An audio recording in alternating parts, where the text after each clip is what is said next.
There you go. Well, my name is Larry Spisak, and I live in West Virginia. And I'm part of the American History. What is the name of our trip? American History Expedition. And we've been riding horses and following the Boone Trace from Sycamore Shoals in Tennessee, finishing up here at Boonesboro.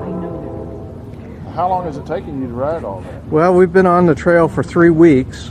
We haven't ridden every mile. Of course, the weather has driven us off of it, and there are parts of it today, taken up by highway and railroad grades, and so we've ridden when we could and moved ourselves along by other means when we had to. Proud, the highlight for me was carrying this fiddle on my back as we rode through Cumberland Gap in 18th century clothing and gear on horseback. Something that probably hasn't been done in that fashion for over 200 years. So that was a great thrill. But I found this old fiddle on a blanket at a trade fair about 30 years ago. It was in pieces, and the fellow wanted $20 for it, so I gave it to him, took it home, put it back together, and it has a pretty nice sound. And I like to represent the music aspect of the 18th century because it's different than what we've come to know today. Today, music is all around us. We sort of take it for granted. You can access it with the touch of a finger. In those days, the only music one would have was when you had the musician in your presence playing an instrument. And the fiddle is a remarkable instrument. In this form, it's remained practically unchanged for close to 500 years. It's very lightweight, made of wood, easy to transport, and it's something the westward expansion settlers would have certainly brought with them. And since most of them had their origins in the British Isles, they would have brought music from the British Isles with them, jigs, reels, hornpipes, and that sort of thing. And music has the ability to bring joy to your fellow man and perhaps calm you down after a tiresome day, provide a good dance beat on Saturday night when you're ready to cut a rug, so to say. But so I like to play a few tunes and put a smile on people's faces, and here's such a tune I'll play for you that reminds me of the work of the water here in the mountains. Of course, we've had a lot of it fall on our heads lately, but we've forded some streams and seen springs crashing up out of the rocky cliffs. This is a tune called Over the Waterfall.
Over the waterfall. Over the waterfall, yeah.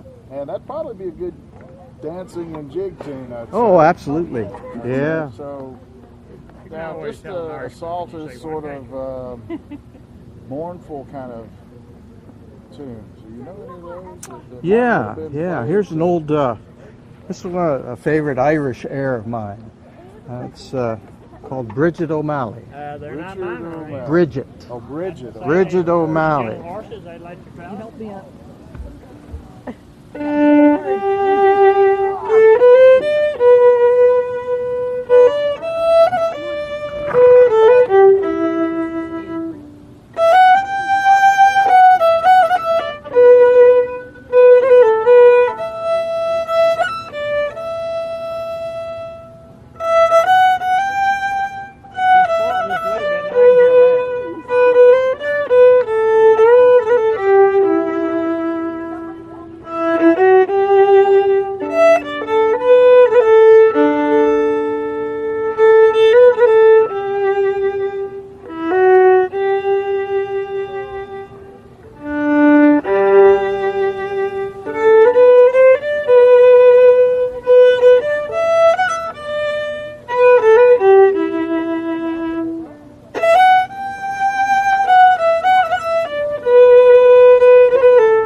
That's truly what I could hear echoing through some of these Appalachian hills. Sure, bouncing back and forth through the mountains. And in the background, you do hear the horses because, as he said, they were on a horse trail, following the trail that perhaps Andrew Boone himself truly did follow. With that, we're going to close out. Once again, get out, be safe, and go adventure.